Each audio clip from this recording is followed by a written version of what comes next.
দেখুন, একটা মেয়ে তার বাবার বাড়িতে থাইকা ছোট থাকতে থাকতে বাবা খাওয়া দাওয়া করাইয়া যে রকমেরই পারুক মানুষ করে। তো এই কথাটা মাথায় রাখবেন যে বাবা কিন্তু অনেক আদর করে তার মেয়েকে লালন পালন করে, নিজে না খাইয়া তার মেয়েকে খাওয়ায়। দেখুন, সে আপনার থেকে এতটুকুই আশা করে যে তার মেয়েটাকে যেন সুখে শান্তিতে রাখে। মানে আমরা ছেলেরা বিয়ে শাদী করার পর বউয়ের উপরে দিয়ে চালাই দিই, মায়ের বলো যা বলো, নো প্রবলেম।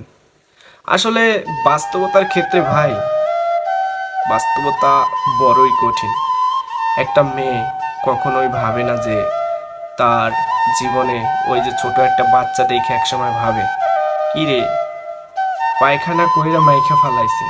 কোনোদিনও ভাবে না মেয়েটা যে এইগুলো ওর পরিষ্কার করতে হইবে একটা সময়। তখন ভাবে যে জীবনে বাচ্চাই নেব না। কিন্তু সে মেয়েটাও একদিন মা হয়। ওই যে মাকে দেখছিল যে পায়খানা প্রস্রাব কখনোই পরিষ্কার করবে না, সেটা নিজের হাতেই করে। কারণ ওই যে ছেলে মেয়ের একটা মায়া আছে, আল্লাহ তাআলা দেয়। যখন আমি বিয়ে শাদী করি নাই তখন বুঝি নাই বউয়ের মায়া কি, কিন্তু আল্লাহ তাআলা যখন এই প্রিয় মানুষটাকে আমার কইরা দিছে, তখন আমি বুঝতে শিখলাম যে প্রিয় মানুষটা আসলে এমনই হয়। এত মহব্বত উপর আল্লাহ তাআলা দিয়েই পাঠায়।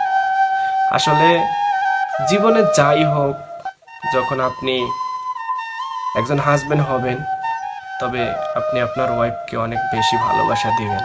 সেক্ষেত্রে ওয়াইফকেও বুঝতে হবে যে আমার হাজবেন্ড আমাকে ভালোবাসা দিতেছে, তার ফ্যামিলির কথা শুনতেছে না, তারপরও আমাকে কখনো কষ্ট দেয় না।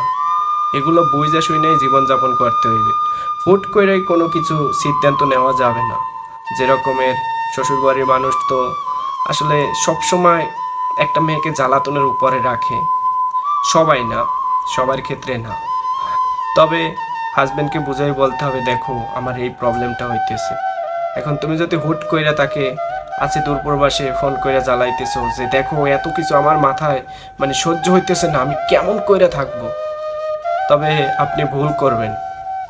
আপনার জীবনটা অনেক ছোট মানি, কিন্তু এই ক্ষেত্রে আপনি কখনোই মানে এতটা হাজবেন্ডের উপর প্রেশার দিবেন না যে প্রেশারে হাজবেন্ড অনেক কষ্ট পায়। তাহলে প্রবলেম সলভ করা তো দূরের কথা, তাহলে আপনার কথাও শুনবে না। তাকে বুঝাই বলতে হবে।